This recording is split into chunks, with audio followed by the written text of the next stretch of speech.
Good morning friends. तर आज मी तुम्हाला दाखवणार आहे फणसाची भाजी. तर मी फणस कसा कापून घेते हे पण तुम्हाला दाखवलेलं आहे. आणि फणस कापायच्या अगोदर चाकूला आणि ज्याच्यावर आपण कापणार आहे त्यांना व्यवस्थित तेल लावून घ्यायचं आपल्या हाताला पण, कारण त्याचा चीक आपल्या हाताला लागू शकतो. मग तो व्यवस्थित धुवून घेऊन कुकरमध्ये घालून त्याला लागेल ते भिजेल एवढंच पाणी घालून त्याच्यात तेल आणि मीठ घालून त्याला 3 ते 4 शिट्ट्या करून घ्यायच्या आणि त्याला शिजवून घ्यायचं व्यवस्थित. तुम्ही बघू शकताय मी कसं त्याला वेगळं करायला लागले. त्याच्या कोपऱ्यात जे असं एक भाग असतो सुरुवातीला त्याचा, तो जर तुम्ही नाही घेतला तरी चालते. जर तो व्यवस्थित कुस्करला जात असेल तर तुम्ही तो घ्या, नसेल हार्ड वाटत असेल तर घेऊ नका. ओके. आणि ह्या प्रकारे फणस व्यवस्थित वेगळा करून घ्यायचा आहे. आणि आता मी फोडणी घालून घेते आहे फणसाला. तर मी अंदाजे एक 4 ते 5 पळ्या तेल घेतलेलं आहे. फणसाची भाजी ह्याला भरपूर तेल लागतं. त्याच्या तेलामुळेच त्याला तेल जेवढं घालाल तेवढी त्या भाजीला चव येते. तर त्याप्रमाणे तुम्ही तेल घाला. आणि मग मी जिरं, मोहरी, हिंग, कढीपत्ता ह्याची फोडणी घालून घेते आहे. आता आलं लसूण मिरची पेस्ट टाकली.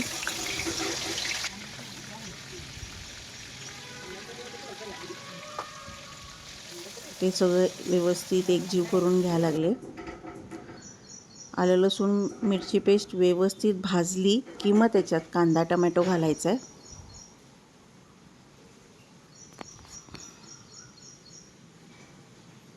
कांदा टमॅटो पण व्यवस्थित भाजून घ्यायचं आहे, एक 5 मिनटं 5-6 मिनटं.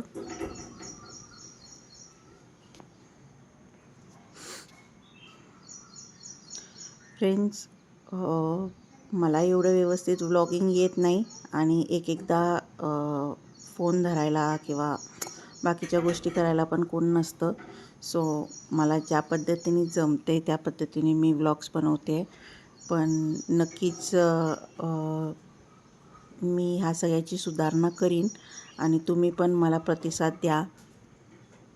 मी हळद, तिखट, मीठ घालून घेतलेलं आहे आणि गुळाची पावडर घातलेली आहे. मी प्रत्येक माझ्या जेवणामध्ये गुळाची पावडर घालते, कारण मी साखरेचा वापर नाही करत, मी गूळ घालते. तर त्यांनी चव पण छान येते. आता मी धनजिरं पावडर घातलं आहे, गरम मसाला घातला आहे, आता मी गोडा मसाला घातला आहे. हे सगळं घालून व्यवस्थित एकजीव करून घ्यायचं आणि त्याच्यानंतर त्याच्यात मसूर घालायची.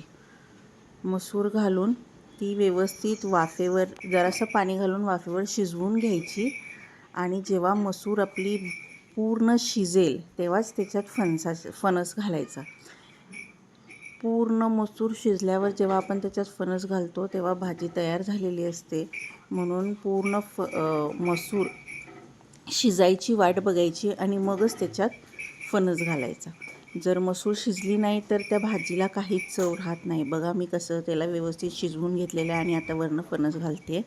आता भाजी हलवल्यावर तुम्हाला कळेलच ती किती छान दिसते. ती दिसतानाच एवढी छान दिसते म्हटल्यावर त्याची चव किती सुंदर झाली असणार आहे, तुम्ही बघू शकताय.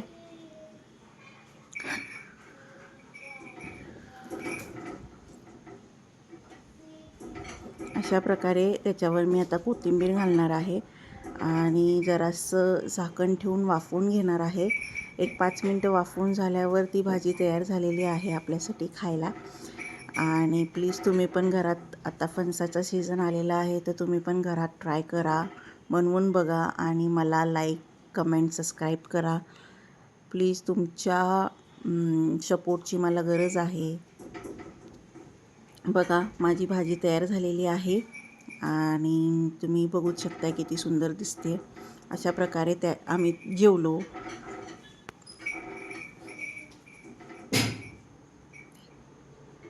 तुम्ही बघूच शकताय कसं झालंय जेवण. एक नंबर. नारायणी, एक नंबर. थँक्यू. आजपासून काय म्हटलीस मला? आजपासून हे माझी आवडती भाजी. होय, फणसाची भाजी आवडती भाजी. माझी पण. ओके.